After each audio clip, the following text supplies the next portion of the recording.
নমস্কার বন্ধুরা, অর্পিতাস গার্ডেনে তোমাদের সবাইকে স্বাগত। দেখো, এটা হলো ঘরোয়া উপাদান দিয়ে তৈরি সব রকম গাছেদের জন্য তৈরি একটা খাবার। এই একটা খাবারের মধ্যে আছে গাছেদের প্রয়োজনীয় সমস্ত নিউট্রিয়েন্ট, যেমন ধরো ভিটামিন, মিনারেলস, মাইক্রো বা ম্যাক্রো বিভিন্ন এলিমেন্টস, যে কারণেই এই খাবারটিকে বলা যায় অল ইন ওয়ান ফার্টিলাইজার।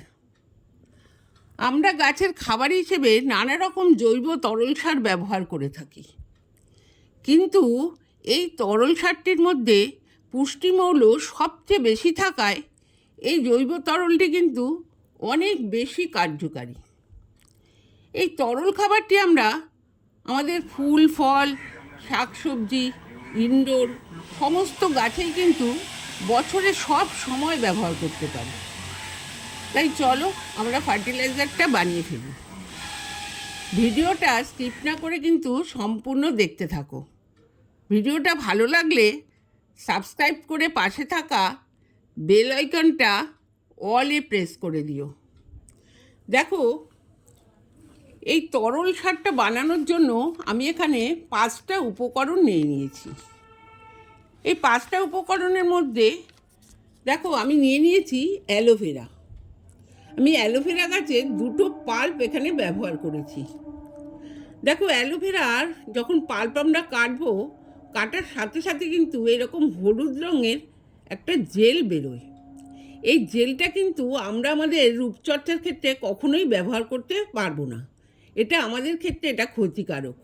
কিন্তু গাছের ক্ষেত্রে এই হলুদ জেল অর্থাৎ লেক্সাটিভ, এটাকে বলা হয় লেক্সাটিভ, এটা কিন্তু গাছের খুব প্রয়োজনীয় একটা উপাদান। দেখো, এরপর নিয়েছি চা পাতা, তারপর নিয়েছি এখানে হলুদ।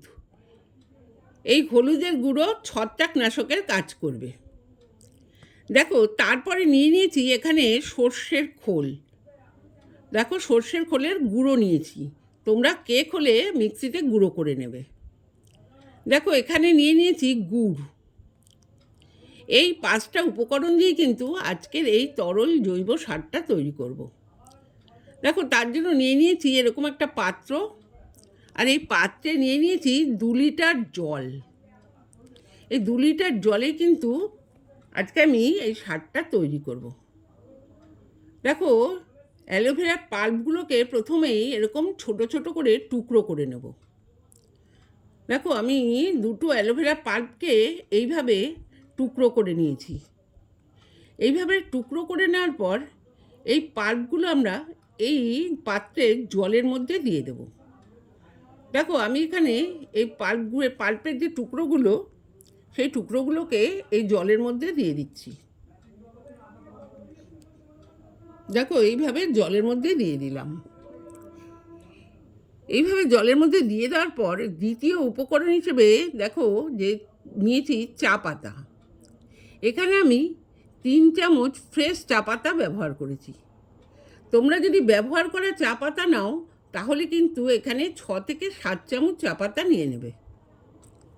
দেখো, এইভাবে 3 চামচ চা পাতা আমি সম্পূর্ণ এখানে দিয়ে দিলাম। এবার এই চা পাতা দেওয়ার পর আমরা নিয়ে নেব সর্ষের খোলের গুঁড়ো।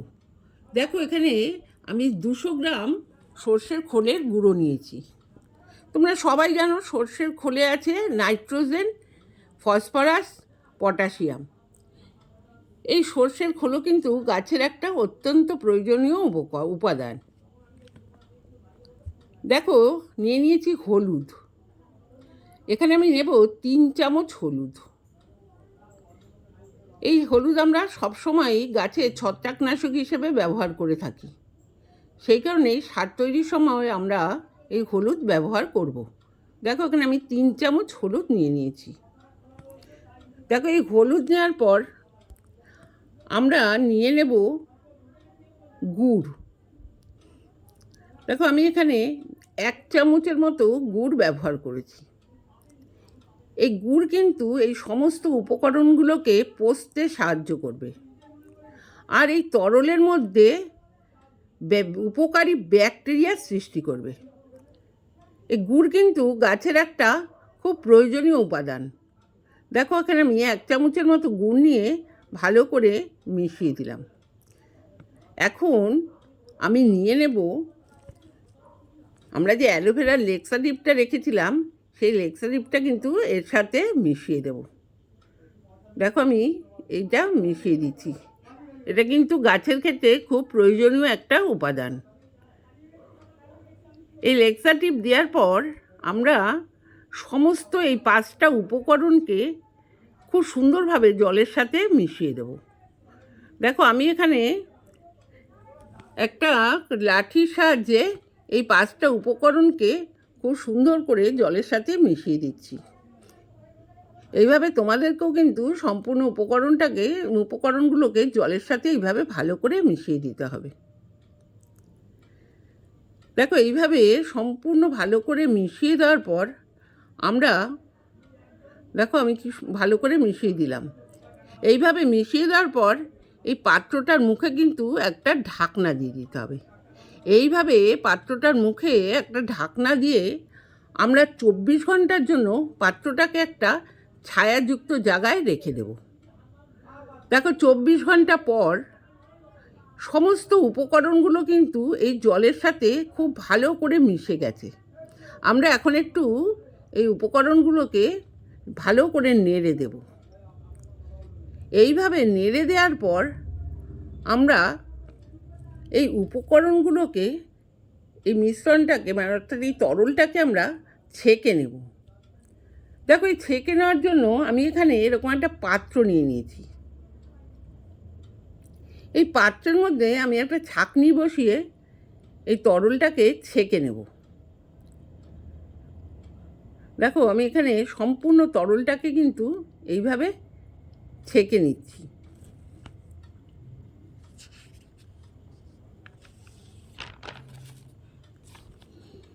দেখো এইভাবে সম্পূর্ণ তরলটাকে আমাদের ছেঁকে নিতে হবে।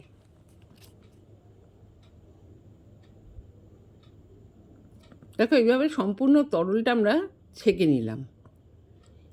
এইভাবে তরলটা ছেঁকে নেওয়ার পর যে সারটা তৈরি হলো, এই সারটা কিন্তু আমরা কখনোই ডাইরেক্ট গাছে ব্যবহার করতে পারবো না।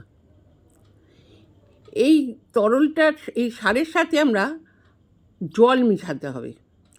আমরা 2 লিটার জল দিয়ে সারটা তৈরি করেছিলাম, এখানে আরও 2 লিটার জল মেশাতে হবে। দেখো এখানে আমি 2 লিটার জল মিশিয়ে দিলাম। এবার মিশিয়ে দেওয়ার পর আমরা একটু ভালো করে নেড়ে দেব, যাতে জলের সাথে সারটা খুব ভালো করে মিশে যায়। দেখো জল মেশানোর পর এই তরল সারটা কিন্তু আমাদের সব রকম গাছে ব্যবহারের জন্য উপযুক্ত তৈরি হলো। এখন আমরা এই সারটা আমাদের সমস্ত গাছেই কিন্তু ব্যবহার করতে পারবো।